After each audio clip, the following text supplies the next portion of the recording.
tokotelema pe tokotanga likomi na mukanda ya Roma, to Romains chapitre 16 na verset 25 à 27. Romains chapitre 16 verset 25 à 27. À celui qui peut vous affermir selon mon évangile. Zalina oyo akoki kolendisa bino kokokana sango malamu na ngai et la prédication de Jésus-Christ pe koteya iteya na Yesu Kristo conforme à la révélation du mystère caché pendant des siècles. Wana kolandisama ka na mabondeli oyo nyonso mabombami nyonso oyo ebombamaki wuta kala, même manifesté maintenant par les écrits des prophètes. Pe yango emonisami sasa ipi na makomi ya basakoli, d'après l'ordre du Dieu éternel. Wana kokokisama na mobeko likonzi ya kolo nzambe na biso, et porté à la connaissance de toutes les nations. Pe yango ememami na boyebani ya mabota nyonso, afin qu'elles obéissent à la foi. Natine ete bango bakoka kondima na oyo bakoka komikitisa na oyo ezali kondima. Dieu seul sage soit la gloire au siècle des siècles. Tikete yemoko kolo azali na mayele azwa lukumu na libela par Jésus-Christ. Amen. Nanzela na Yesu Kristo. Amen.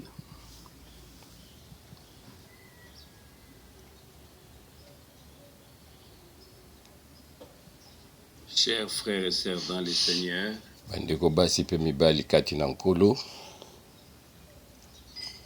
nous devons tous relire cette parole encore une fois, 2 ou 3 fois pour nous rendre compte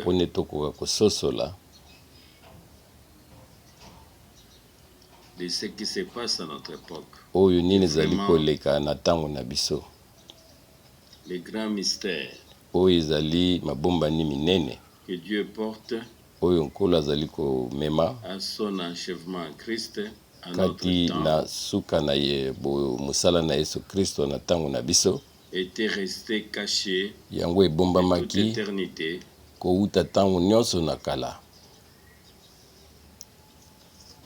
mais qui nous a été révélé par grâce. Nous vivons effectivement dans une période très particulière. On peut vraiment dire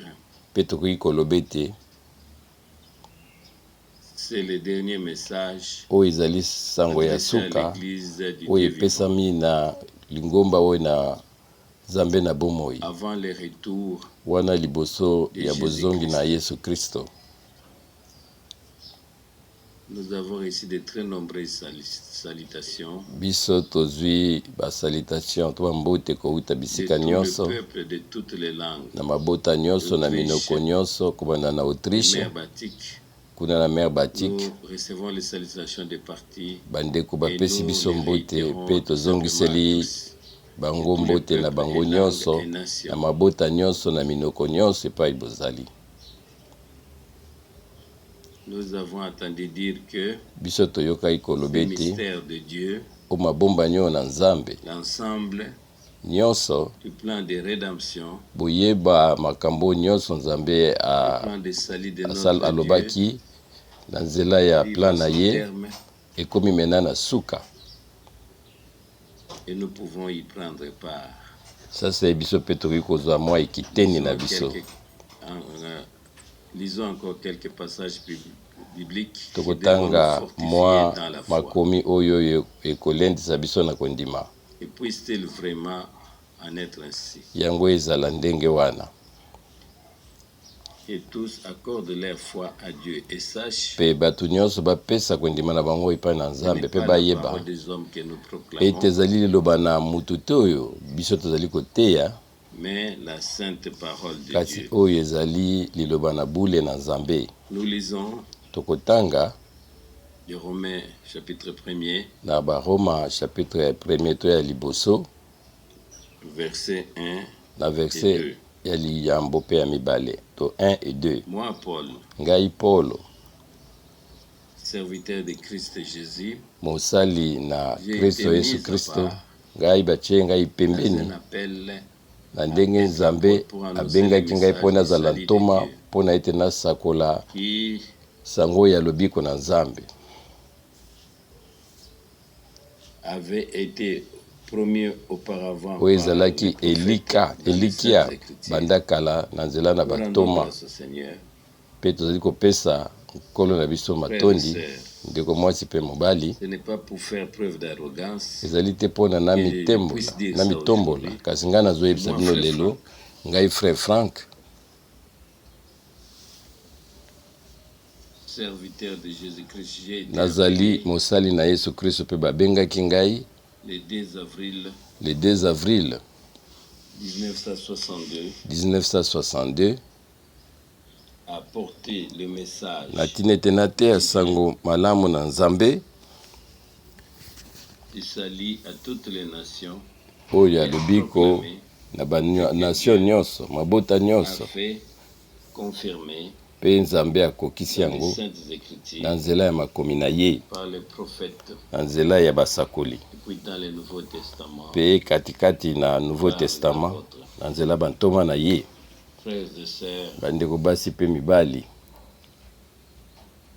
nous ne proclamons pas la parole des hommes, biso tozali koteya maloba na mais nous bato te, proclamons la parole sainte et kasi éternelle tozali de Dieu. kotatola koteya maloba bule oyo ya Et Nzambe celui na qui est bomoi, né de nouveau mpe oyo abotami pour l'espérance vivante na sika mpo naza na elikia na bomoi, et qui a reçu la nouvelle vie divine, mpe la oyo vie azwi éternelle, bomoi na sika mpe bomoi na seko, et ye acceptera akondima ce que Dieu oyo Nzambe a à nous dire azali koloba na par biso sa parole. na nzela ya liloba na ye. Poursuivons notre lecture. Tokoka kotanga Nous liso lisons likomi, le verset 13. tokotanga 1 Thessaloniciens na 1 chapitre 2, Thessaloniciens chapitre 2 na verset 13. du verset 13. 1 Thessaloniciens 2, 13.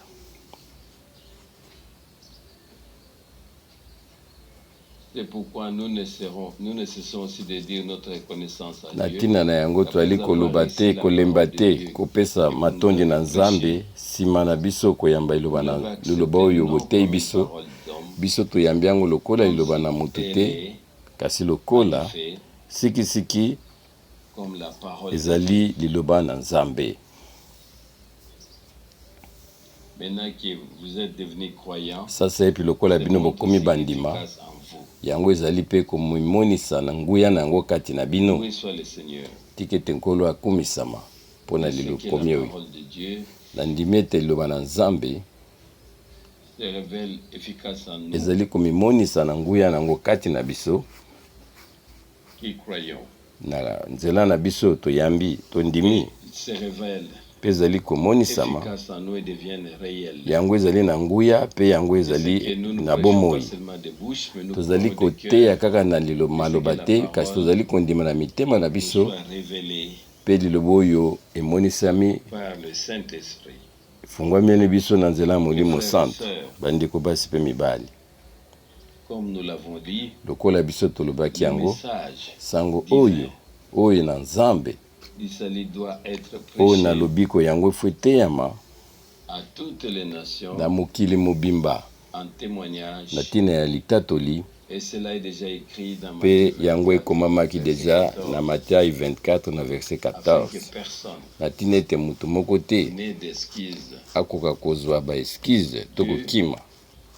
a fait en sorte Nzambe asali na ntina ya lolenge ete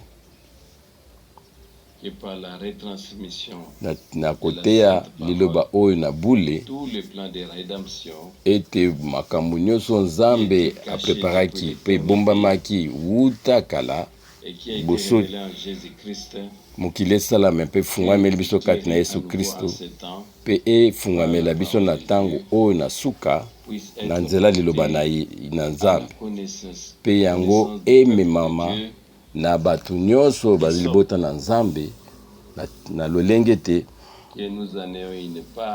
tokoka kozwa mwa kitenge na biso na makambo oyo. Bokanisa likomi oyo biso towuti kotanga koyemona ete liloba oyo ezali komimonisa na nguya kati na biso mpe c'est-à-dire ezali kosala kati na biso tika ete ezala lolenge wana mpo na biso nyonso na ntina ete liloba ekoka kozonga pamba te epai na Nzambe soki esali mosala na yango te, kasi yango ekokisa oyo nyonso nini yango etindamaki na ntango na biso koyeba ete kobenga mwasi na libala lingomba akoka kozala bule ya sukwami na nzela ya liloba oyo na solo atina ete akoka kokutana na Nkolo wana ye abulisami. Totanga lisusu mwa makomi kati na Bible. Totanga ete na 1 Timothée na chapitre 1 verset 3. 1 Timothée chapitre 1er na verset 3.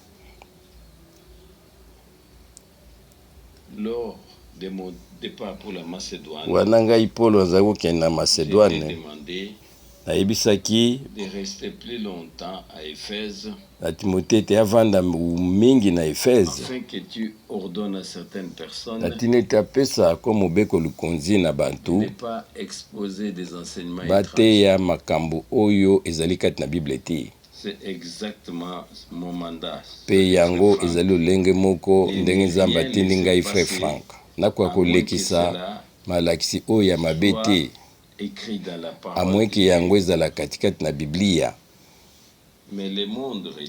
Kasi babinzambi bango bazali koteya makambo ezali kati na Bible te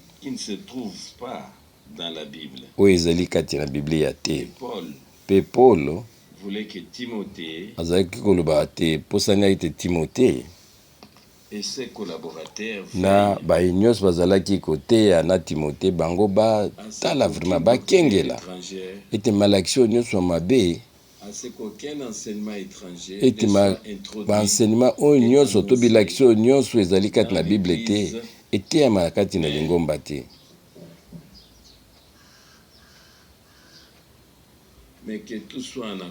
Kasi nyonso bakoka koyokana na liloba oyo na lisakoli pe oyo ya bantoma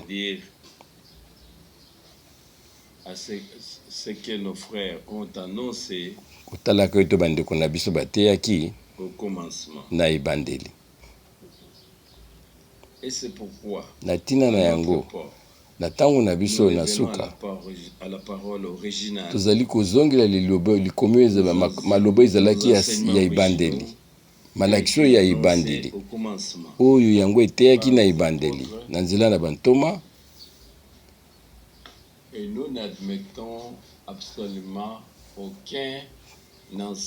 Pe tozali kondima ta moke te malakisi oyo ya lokuta pe Nzambe apesa biso nyonso ngolu tokoka kozala na botosi mpo na liloba na ye.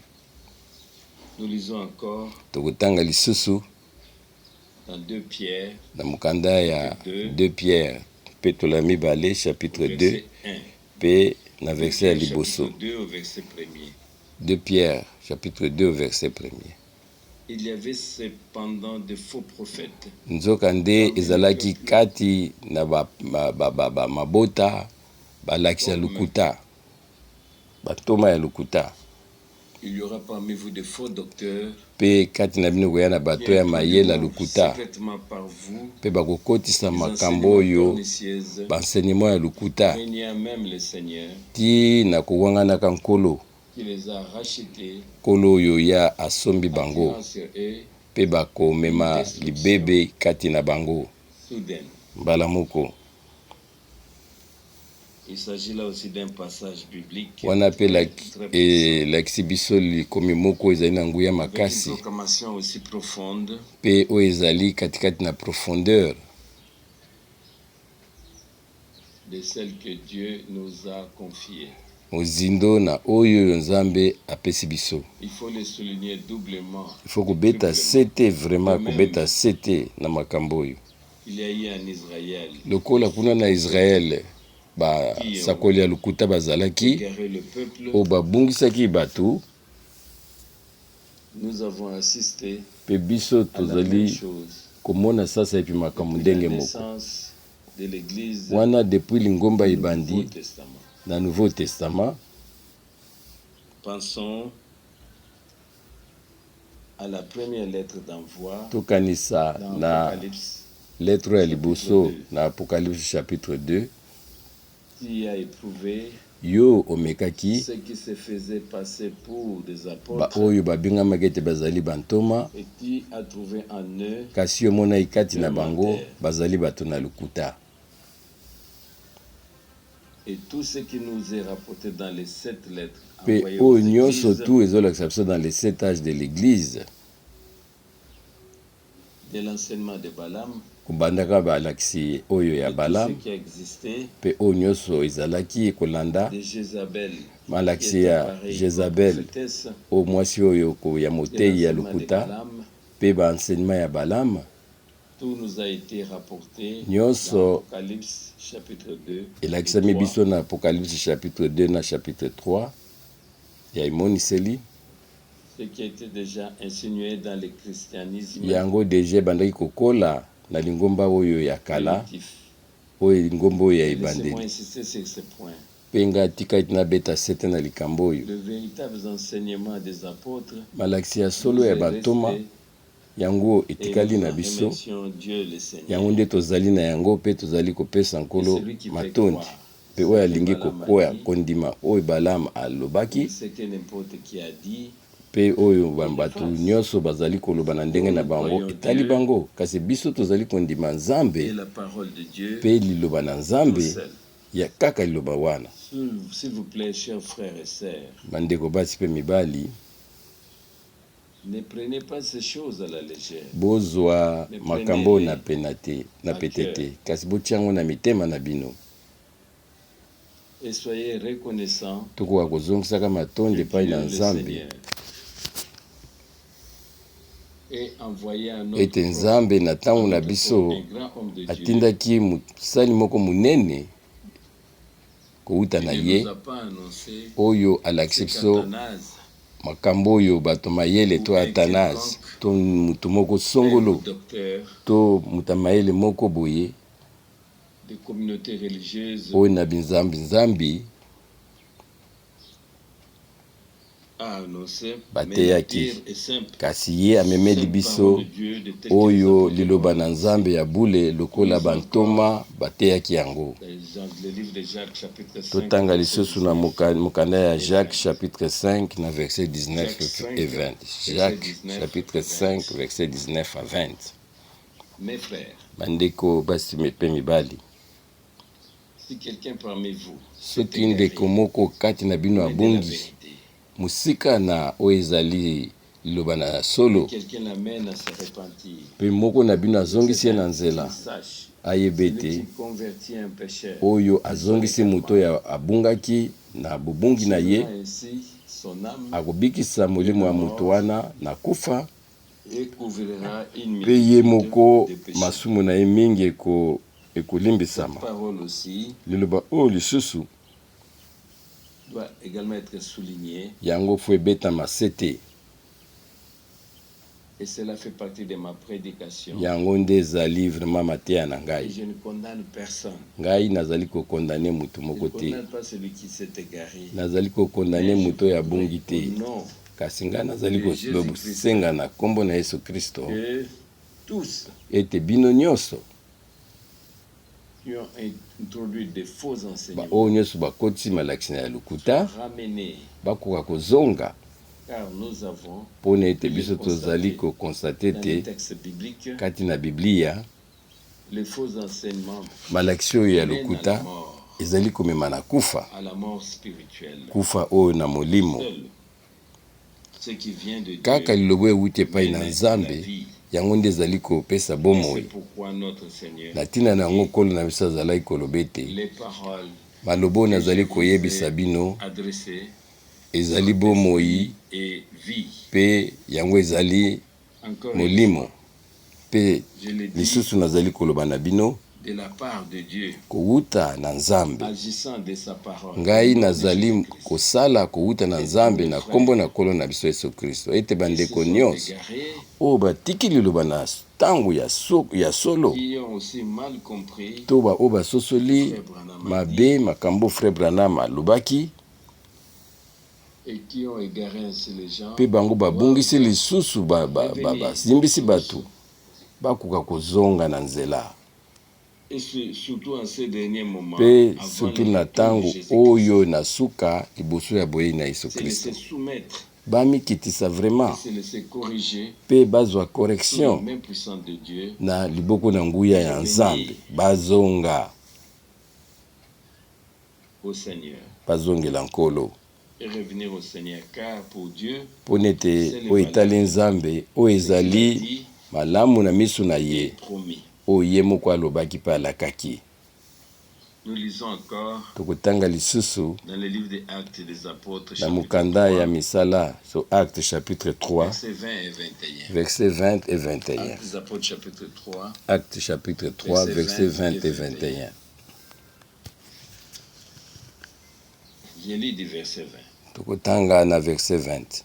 Afin que des temps de Na tina ete rafraîchissement ntango ya viennent de la kokitisa part du mongongo Seigneur, euta epai na puisse Nzambe envoyer mpe atindela biso celui qui vous a été destiné oyo ye alakaki comme biso point, Jésus. oyo azali mopakolami Yesu Kristo.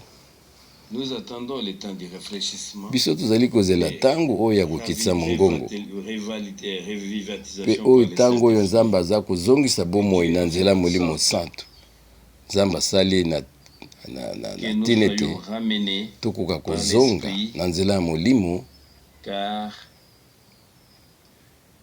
l'Esprit Saint mpo nete Molimo Mosantu ne tombera que sur le groupe yango racheté par le sang. ekokita kaka na Ainsi que tel que libukuta l'Église a bato oyo commencé, basumami na makila na Yesu Kristo ndenge ezalaki na ceux ebande. qui avaient réussi à accepter la Baoyo rédemption bandimaki mosala nkolo asalaki bango na se Golgota, sont rassemblés bango bazalaki kosangana esika pour moko vivre mpo nete la babika promesse que le elaka Seigneur, oyo les a apesaki bango après sa résurrection, nsima na ye kosekwa.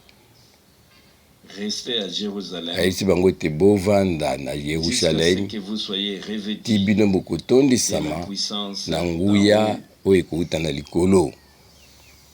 Donc ceux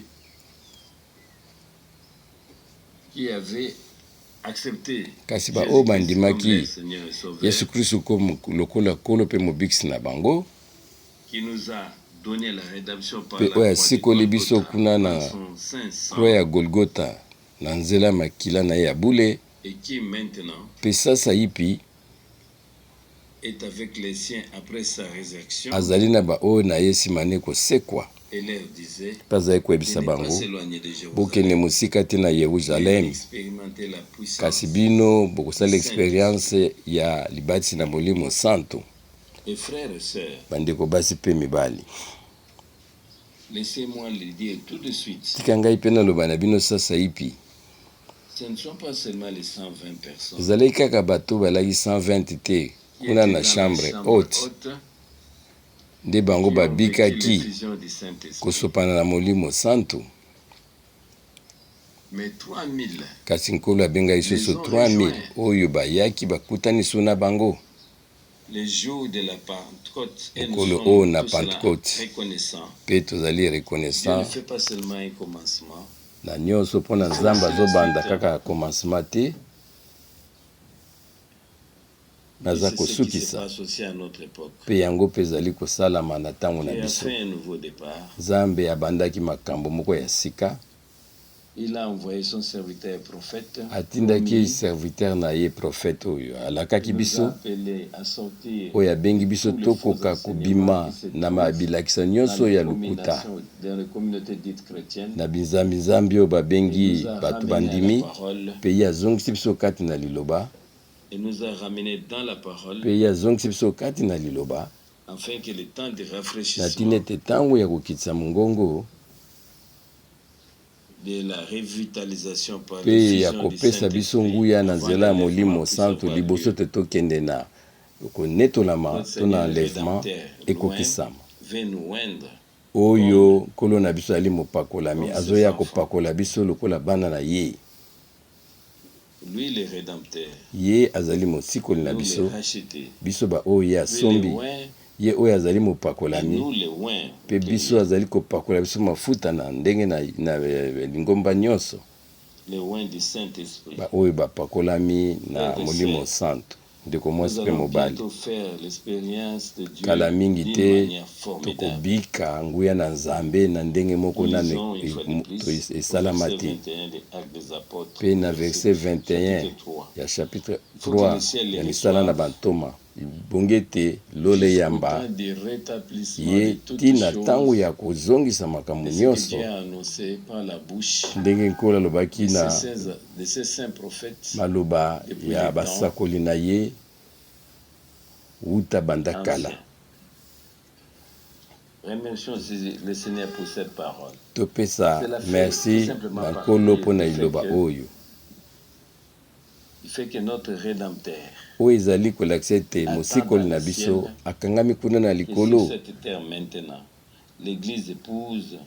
ti lingomba mwasi na libala ezongisama ndenge ezalaki na ebandeli ete biso nyonso tokoka kobika nguya na nzambe vive une véritable conversion, tokoka kobika kozongela nzambe ya solo, vive une nouvelle naissance, kobota mona sika ya solo, vive un renouveau, kobongola makanisi na biso na mpe tobika libatisi na molimo santu mpe kotia madanga na molimo santu. Nkolo na biso azali kozela liboso yaya ntango nyo makambo wana nyonso ekokokisama kati na lingomba na ye.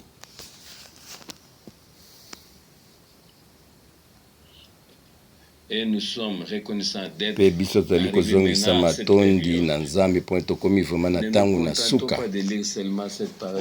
Tosepela kaka te kotanga liloba oyo to ya koteya yango. Kasi biso tozali kozela ete nyonso nzambe alakelaki biso ekokisama kati na biso mpe yango ekoma bomoi solo na kati na biso.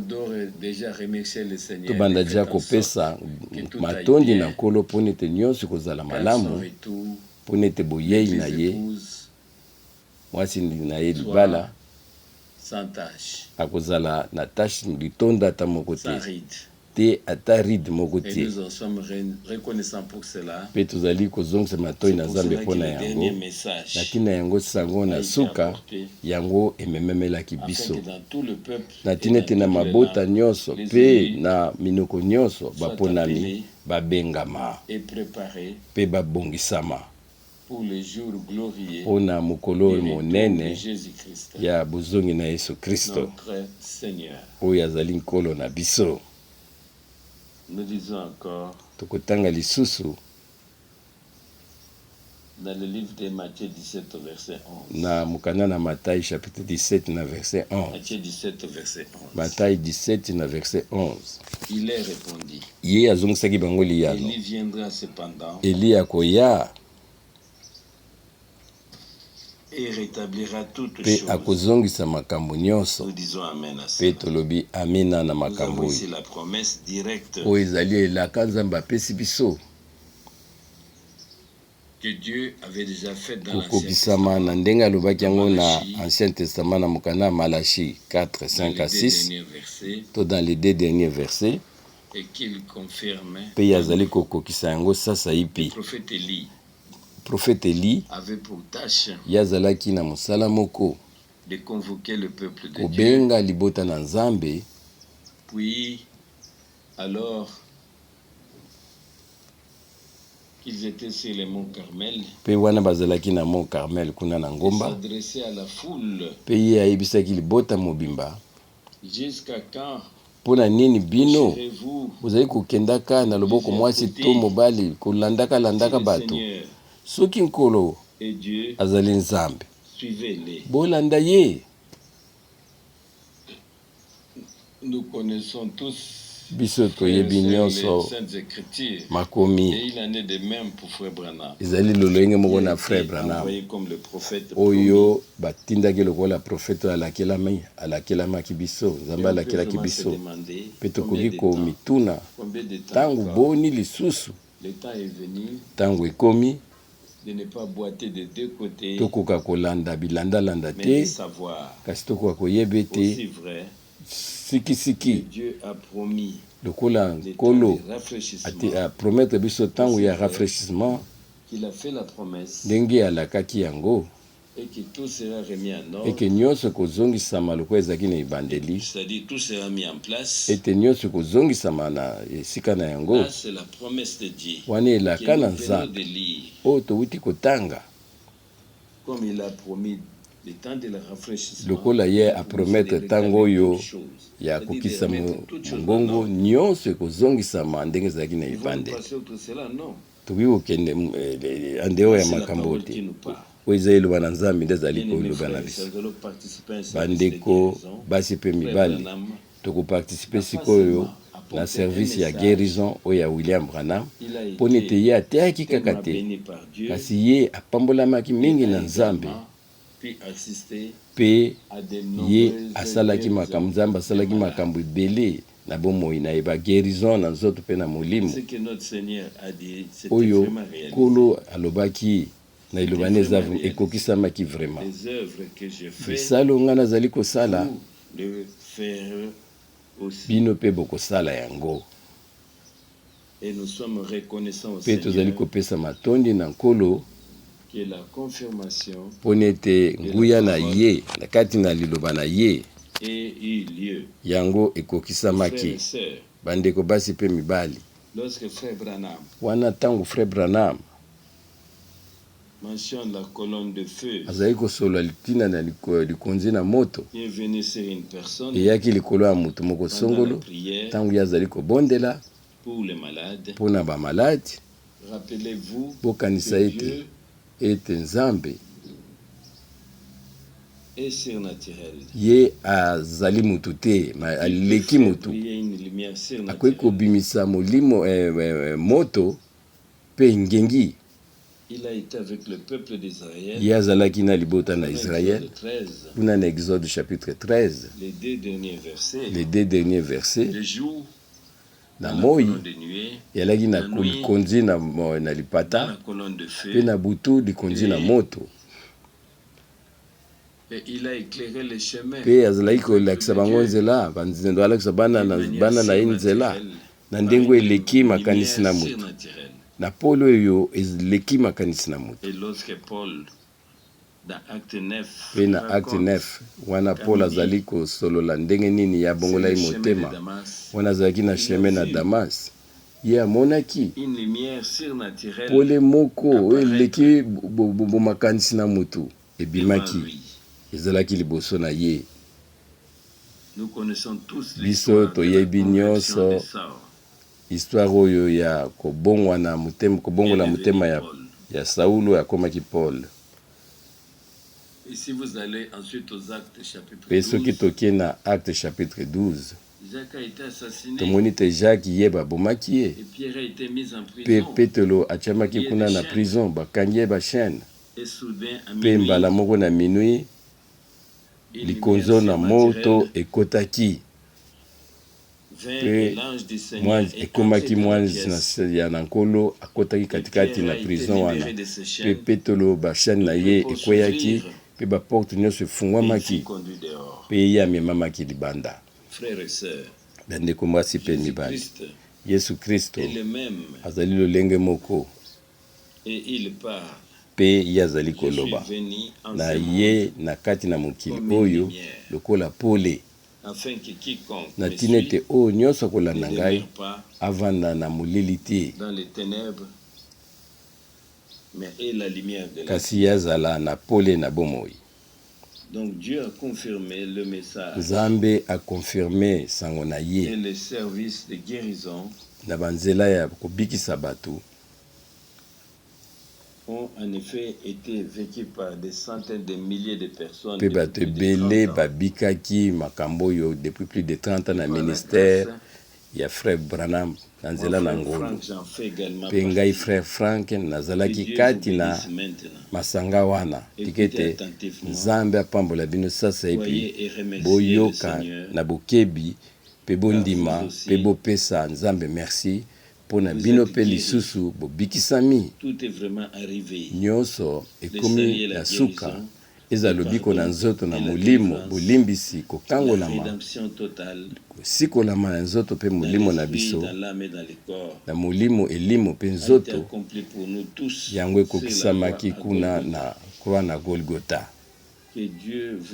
Tikete nkolo apambola biso nyonso bamaladi babikisama baoyo babungaki bakwa kubikisama baoyo bakangolamaki bakoka kokangolama bopambolama na kombo na nkolo na biso Yesu Kristo. Sasa ipi tokolanda deuxième partie ya méditation na biso oyo ezali service ya guérison kendeko na biso William Branham aprechaki kuna na Cleveland na Tennessee. Mutu ya likambo ezalaki ete l'onction à Galate. C'était le 2 juillet 1959. Boyoki malam.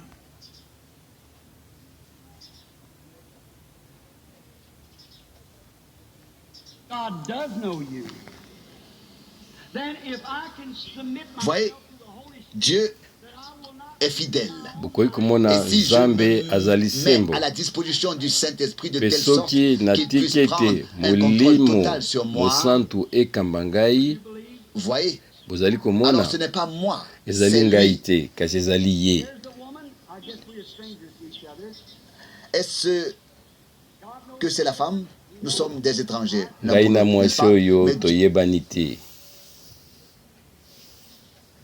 Here for some purpose. kasi Nzambe ayebi et mwana il me mwasi connaît. oyo. Je ne la connais pas, elle ne me connaît pas, mais Ngai Dieu me connaît nayebi tous les ye deux. te Elle a kasi quelque chose Nzambe qui l'a ayebi fait biso venir ici. Je mbala ne peux pas savoir ce que kasi cette femme aza na a. Peut-être eloko moko ememi a-t-elle des awa problèmes financiers, peut-être ntango dans mosusu sa azali na famille, posa ya je mbongo ne sais pas. me nayebi Je problème na pourrais ye dire, te. femme, alléluia. nakoloba Le ete Seigneur mwasi te alleluya guérit. Nzambe Et je pourrais abikisi dire, yo. alléluia. Tu nakoloba es ne malade. alleluya yo ozali Alléluia. malade Tu vas guérir. yo Je pourrais le kobikisama faire. nakoki Et si kosala elle yango le croyait, kasi cela soki andimi yango pourrait t'arriver. mpe yango Pourquoi ekoki pas? kokokisama to Parce te qu'elle est venue en toute sincérité. mpona ete ye Mais na motema ye na elle motema attend mobimba aussi quelque chose. kasi ye azali Mais si kozela Dieu eloko moko parle à travers moi, kasi soki Nzambe alobi comme kati le na Seigneur ngai l'a fait avec la femme au puits, ndenge nkolo comme il asalaki est yango na mwasi oyo rapporté dans- samaritaine lokola ekomami na dans mokanda ya Jean 4. yohani 4 ou comme il l'a fait avec Philippe et mpe Nathanaël, lokola asalaki ou yango na avec philippe Pierre, na comme nathanael il l'a mpe na dit pierre quand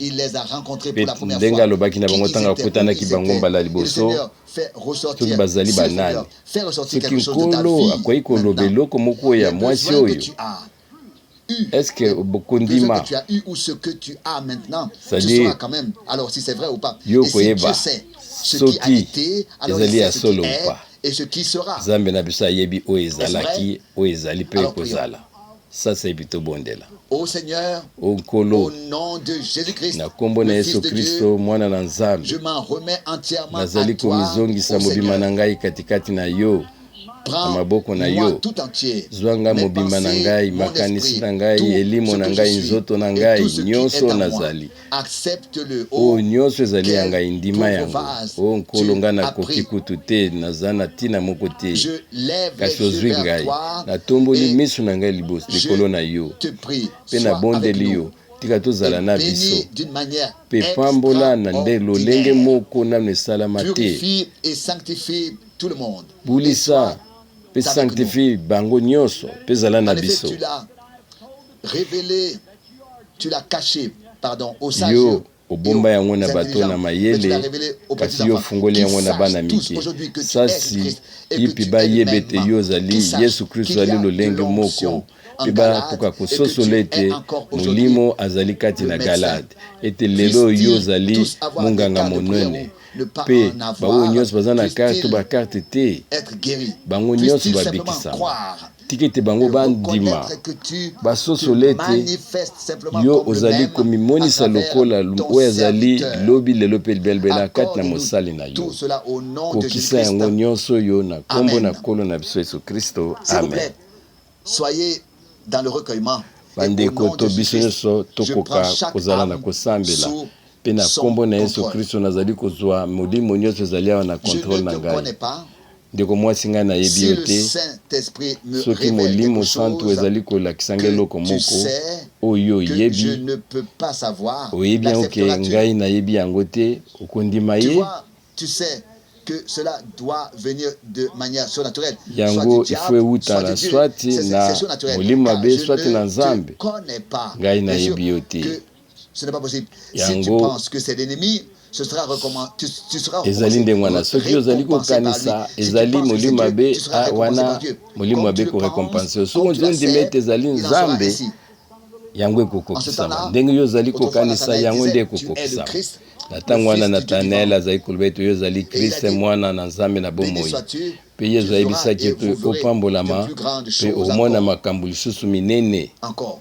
Les makambo scribes lisusu ont dit, koleka minene il a koleka le Belzébus, une kasi sorte bato na de mayele divination baskri et ainsi bazoloba de ete suite. ye azali na molimo Où mabe pensez-vous azali kozwa qu'ils soient- makanisi na qu'ils bato sont na aujourd'hui nzela ya où- makanisi et où ya Philippe milimo et mabe Nathanaël kasi sont lelo aujourd'hui? filipe bazali Eh bien, wapi bongo mpe bango si bato ya Dieu mayele me révèle wana ce que baboyaki tu as, bazali wapi kasi soki nzambe alakisi ngai allez-vous tous croire dans oyo l'auditoire et ezali kati sur na bino tu la bokondima plateforme? kati Le na Saint-Esprit lisanga oyo to bazali est liboso ici. awa molimo mosantu ezali awa The woman is suffering from a nervous. Cette femme souffre ndeko de mwasi oyo nervosité. azali na problème na Je mutu dois azali prier pour mutu cela. oyo azali na Elle kanda est mingi extrêmement nerveuse. aza Et kozwaka cela a kanda un mingi rapport avec mpe yango ezali kokana l'esprit, avec les sens, avec le mental, avec tout. eza Tu penses que tu kokende vas perdre na la molimo raison. ne mobimba na Satan nzoto na ye ment. satan aza kokosa ye akozwa liboma satan azali kokosa Combien croient vous tous boni qui êtes bozali nerveux et kondima qui ont bino nyonso bozali na maladi ya des motu souffrances, levez-vous. mpe bozoyoka motu vous mpasi pouvez dire, oh, botelema frère Branham, ça tu l'as deviné, non? bokolobi oyo frère branam Voyons si oyo c'était une molimo mabe nde eza divination ou une koloba na révélation. yo te oyo ezali Le Seigneur va emonisi certainement en montrer emoniseli d'autres. na molimo santo mpe akolakisanga makambo misusu nazomona yango lokola na télévision Yes, I see her moving. Oui, je Bien vois solo. que tu bouges namoni tozali et qu'il koningana semble que tu m'aies quitté. sasa Et- epo olingi kokima ngai Elle n'est pas de cette ville. mwasi oyo azali ya Tu ville oyo viens te d'une grande ville, yo de wuti Chattanooga. na ville C'est monene vrai. owuti na chatogunda Crois-tu que Dieu sait qui tu es? ondimi ete nzambe ayebi yo ozali nani Tu t'appelles Cléo nkombo na yo et tu cleo es Madame Cléo mpe mobali no nkombo ne cleo Dougen google est ton nom de famille. google nde eza nkombo na Je yo vois ya maintenant mboka ta sœur. mpe Elle nakomona est ndeko no ya mwasi dans un établissement de guérison et vit aza à esika moko Nordville. baza kosalisa ye Toutes les deux guéris au nom de kasi Jésus. na nkombo na yesu kristo bino Crois-tu toi mibale aussi que bobikisami l'Esprit de Dieu est ici? ndimaki molimo Répétez santu tout cela. ezali awa mpona kolakisa biso makambo oyo Vous nyonso le croyez, lokola c'est ce qui va se bino passer. ndenge ozali Avez-vous kokanisa la foi yango nde dans ekokokisama l'auditoire? Avez-vous soki na kati na foi sala en oyo Dieu? na Ayez asamble foi en oyo Dieu. Le même bozala na Saint-Esprit kondima qui était à l'œuvre autrefois, molimo au jour de mosantu moko Jésus-Christ, oyo ezalaki kosala est na à ntango na yesu l'œuvre kristo aujourd'hui. ezali mpe kosala sasa ipi Priez. tobondela bobondela Nous aussi, nous sommes des étrangers les uns. biso na bino mpe toyebani te bino awa na lisanga oyo mbala Mais liboso Dieu nous tokutana connaît tous les deux. kasi nzambe ayebi biso kasi soki nzambe ayebisi nga problème na Me fait yo connaître en tant que son asosolisi ngai serviteur, yango ce lokola pourquoi mosali tu na ye es ici. na ntina nango nde oyo ozali awa Je suis né avec un don. ngai nabotami na likabo moko mpe na bomoi na ngai mobimba namoni bandoto ba vision lokola na TV naza kotala yo mpe ndeko ozali oza kobela na problème ya motu mpe mokongono ezali kosala pasi soki eza ndenge wana tombola loboko na yo ndeko oyo atomboli mo maboko mpe pasi na yo oyo ya mokongo ezali kopesa okoma kanda yo za madame Ades outi na Clermont zonga na ndako na yo po bikisami na nguya na Yesu Kristo. Viens, madame. Ndeko mwasi mususu pusana ondimi na molimo na motema no mobimba ete nzamba kolakisa ngai oyo ezali problème na yo ondimi ete ezali molimo na Kristo yo kweyaki pe oyoki pasi na épaule na yo yo ye po na bonde na tina yango yo uti na vilo te to na kati na mboko te yo uti na Missouri ozonga sasa epi yo bikisami na nguya na kolo na biso Yesu Kristo. Amen. Nzambe azali nzambe.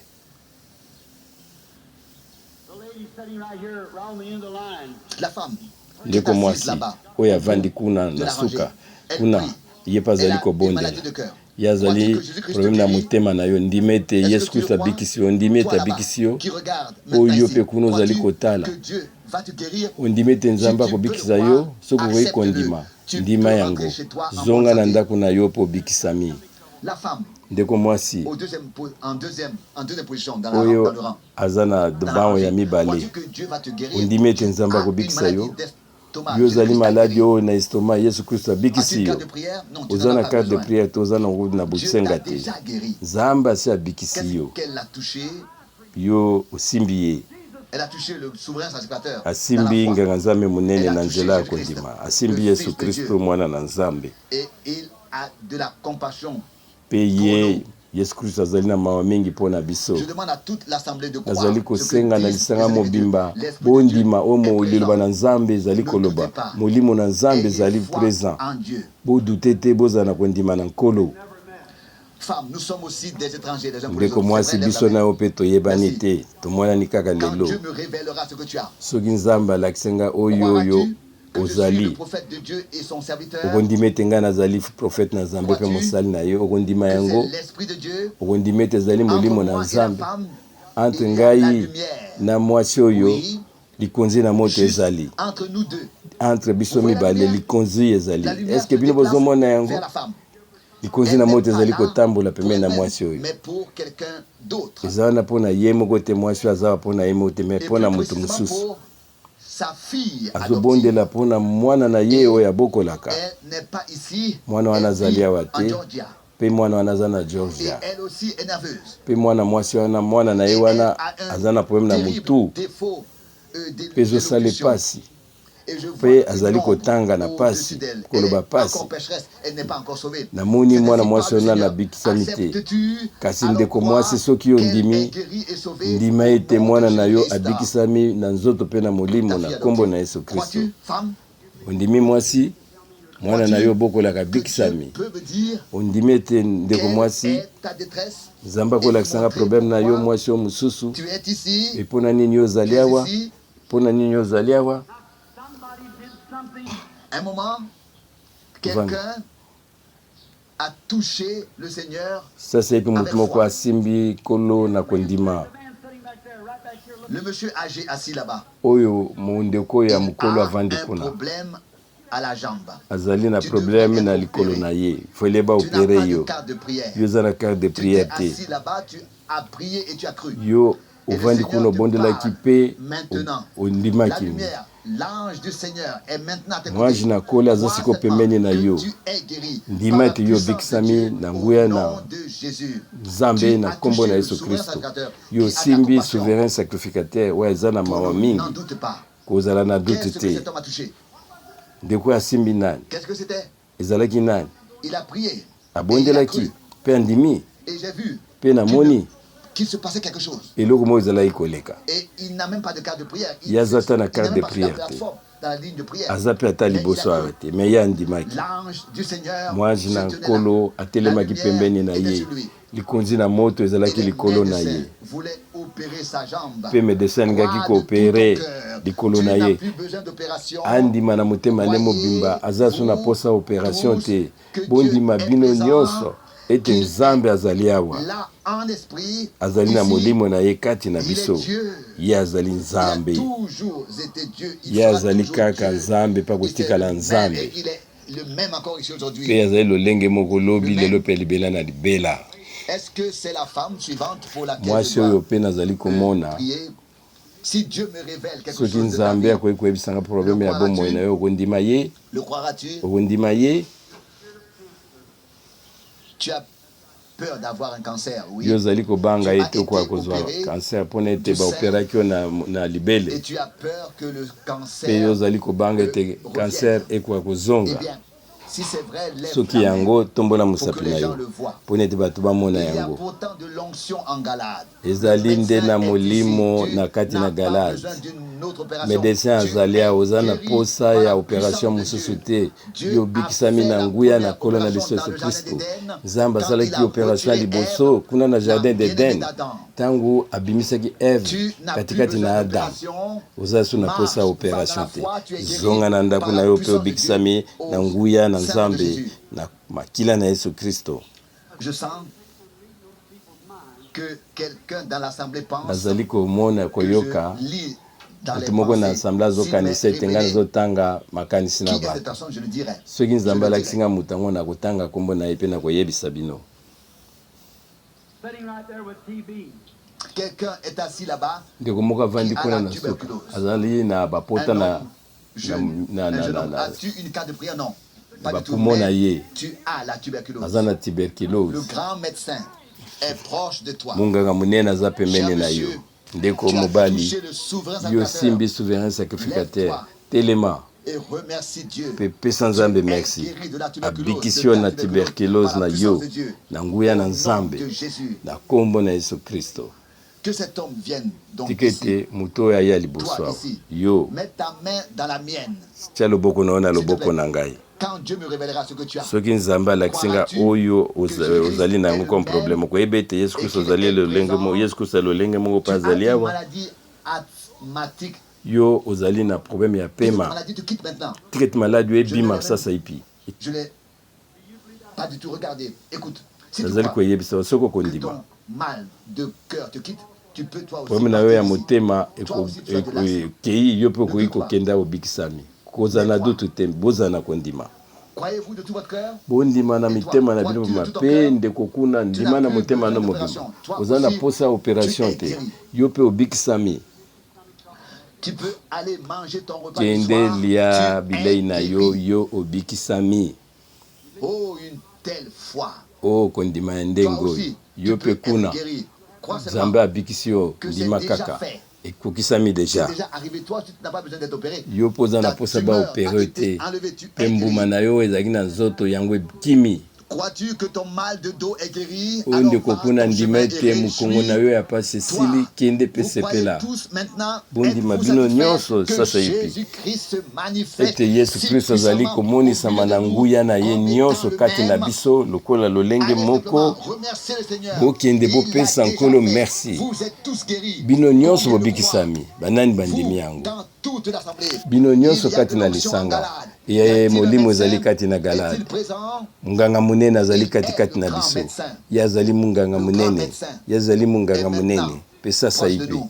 azali Vous, pembeni ici, na biso devant, yo sur ozali les liboso brancards, oyo dans les fauteuils roulants, ovandi na les kiti tout ce que vous ya avez. bakoka ali Quoi que vous botelema ayez, je le vois yo maintenant. kuna osimbi Toi là-bas, bafauteuil roulant crois-tu que Dieu est bibende na présent? yo ondimi ete yesu azali présent Si je pouvais te guérir, je viendrais et soki je le nakokaki ferais. kobikisa yo nakokai oya mpe Mais je nasali crois yango que tu es déjà guéri. me nandimi ete yo si Jésus l'a obikisami déjà mpo ete fait. yesu kristo asi asala yango kuna na Et quand golgota il le révélera par son mpe Saint-Esprit, ntango akomimonisama na molimo na ye yo okondima ye s'il te plaît, solo regarde ici. ndeko tala awa Je le dis, nazali non pas koyebisa pour yo être quelque chose, mpo na te mais nazala na moto ya comme Pierre lokumu et Jean le disaient alors.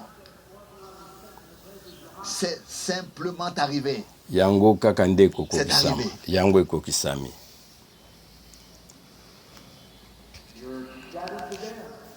Et toi, e yo au-dessus de kuna toi, il y a une nombre de morts. likolo na yo nakomona molimo na kufa C'est un caillot de sang dans ton ezali cœur. makila ebele ekangami na motema na yo Et le médecin pe ne peut rien munganga faire. akoki kosala so eloko Mais moko Dieu te le peut. kasi nzambe akoki Est-ce ye que tu le kosala crois? ondimi Est-ce yango que tu l'acceptes? ondimi Accepte ye Dieu ta nzambe guérison wana ndima lobiko na yo au nom de Jésus-Christ. na nkombo na yesu kristo Sois en bonne santé. kende pe biki ozala na bonne santé yo bikisami Si tu crois que Jésus-Christ est soki ondimi yesu kristo Fils de azali mwana na nzambe l'ombre noire était sur toi. Elle est o partie. molimo na kufuyaki Tu es likolo na guéri. yo Et toi, ekimi ton diabète ici, tu es aussi guéri. yo mpo na diabete na ozali awa yo mpo obikisami zala na Le kondima Seigneur est présent. bondimi ete nkolo azali présent awa Qui sasa restez, yipi awa levez-vous tous. bino Levez-vous nyonso boza de kotambola te botelema vos brancards, de vos bino nyonso civières. bobwaka babankare na bino Levez-vous de botika vos yango chaises roulantes. bobwaka Levez-vous dans la foi. bambeto La na puissance bino de Dieu sasa epi est na ici. nguya na nzambe ezali awa Jésus-Christ est yesu le kristo maître. azali awa Vous lolenge êtes moko guéris. bino nyonso tu bobikisami bondima Agissez en yango conséquence. botelema Oh, la présence tala de Dieu, na présence na la puissance de nzambe Dieu est présence na ici. nzambe ezali Dieu awa tout-puissant, merci dispensateur de alleluya tous les bons dons nzambe et de oyo la azali vie éternelle. kopesa biso Dieu makabo est au oyo ya milieu minene de nous. azali katikati Viens na maintenant biso sur tous yaka pour qu'ils kati na soient biso sauvés, pour qu'ils kita na soient bango guéris. nyonso babikisama Je te bakangolama remercie pour cela. napesi yo Satan, matondi nazongisi yo tu matondi es mpo na vaincu. yango satan Quitte cette yo salle, o quitte balongi yo tous les hommes. bima Tous, na kati tous na ces sala hommes. oyo Jésus-Christ bima est na présent. bato oyo nyonso yesu Satan, kristo tu n'as azali aucun droit présent sur ces personnes. oza Ils susu na sont droit rachetés. likolo na bato oyo te Ils sont bango sauvés. Ils sont basomamaki guéris. babikisamaki na nzoto mpe na molimo satan akopesa yo mibeko bima bima bima tika bato oyo nyonso mpe batima oyo nyonso lisango oyo mobimba bango nyonso sasa epi babikisama na nkombo na yesu kristo yo kuna na kiti na bakoka aletelema yo bwaka bibende na yo tala ndeko atelemi o atelemi na nkombo na yesu kristo azali kotambola puissance na nzambe ezali sasa epi kati na biso. Frères et sœurs, bien-aimés frères,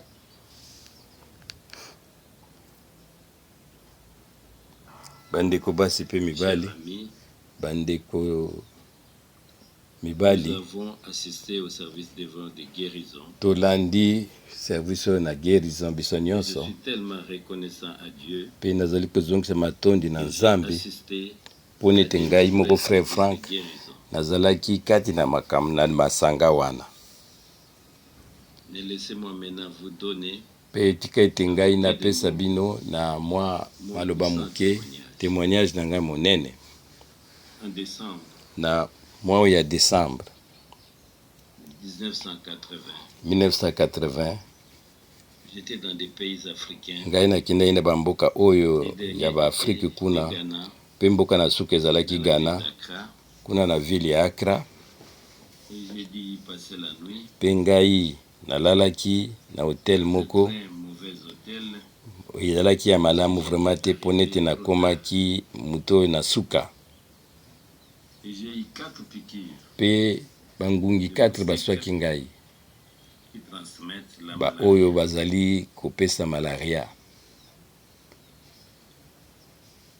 Et je suis revenu de ces voyages mpe faits. ntango nazongi na mboka na biso na fin décembre nalai na malaria ya bato oyo na afrika na nzoto na ngai J'ai été immédiatement mbala moko transporté à l'hôpital. bamemai ngai na hopital mpe bahospitalizaki ngai Et les médecins kasi ont tout fait bamedecin basalaki nyonso qui pouvait être fait. oyo bakokaki kosala Mais ensuite, à kasi la mi-janvier 1981, na mi-janvier 1981 l'équipe médicale est venue bato nyonso minganga bango nyonso basanganaki baye kotala ngai dans la chambre. baye kotala na chambre oyo batiaki ngai Seulement quelques-uns et un autre médecin. kasi oyo azalaki Des comme autres infirmières. médecin monene mpe na bainfirmier na ye Et ils ont regardé les rapports. batali Et ils ont dit, rapport oyo bakomaki mpe bayebisi ngai c'était le docteur Beka.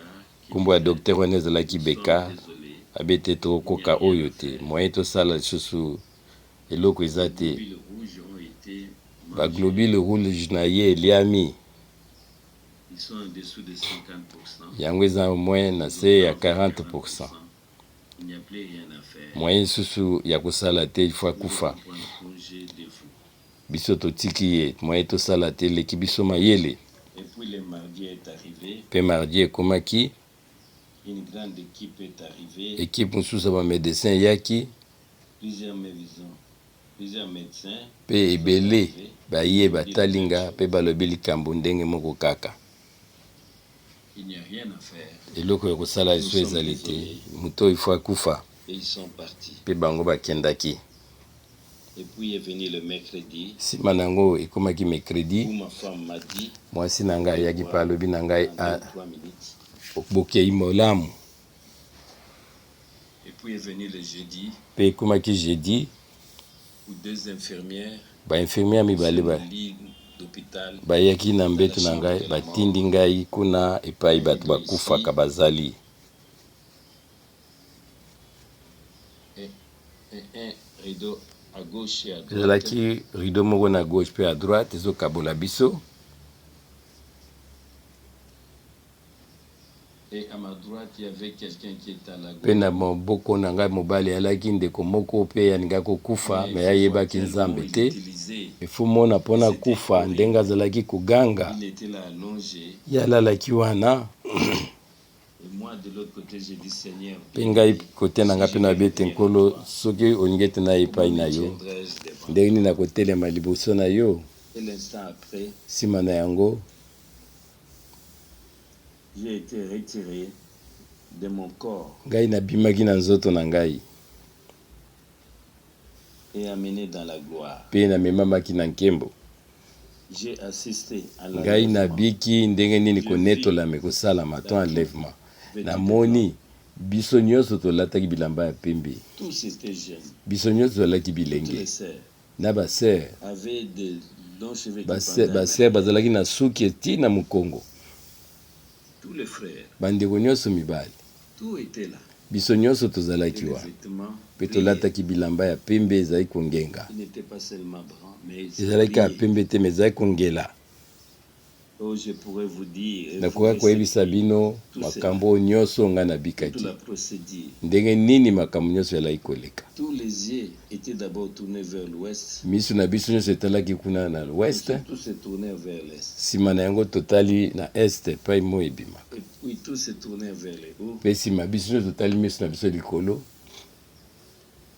Et voici que l'instant après, na mwa ntango moke nous avons été soulevés de la biso terre. nyonso tomemami na likolo, C'est-à-dire que nous étions rassemblés dans les domaines de l'air. biso nyonso tu tosanganaki kuna na lola Et nous avons été soulevés de mpe là. tobandaki komata.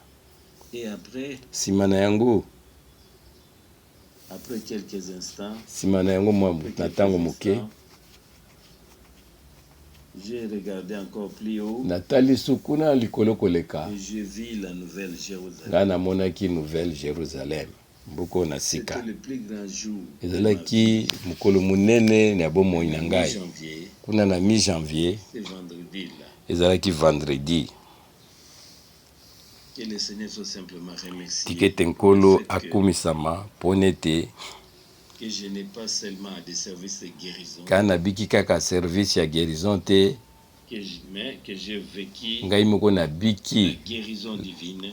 lobiko ya Que le nzambe Seigneur mpe soit nkolo remercié. Frères azwa et sœurs, lokumu.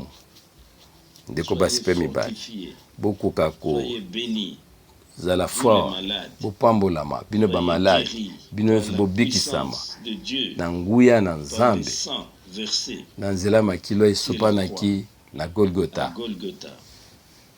Et nous chantons, mpe biso il y a de la tokoyemba puissance dans le sang. ezali na nguya kati na Il y a de la makila, puissance dans le sang.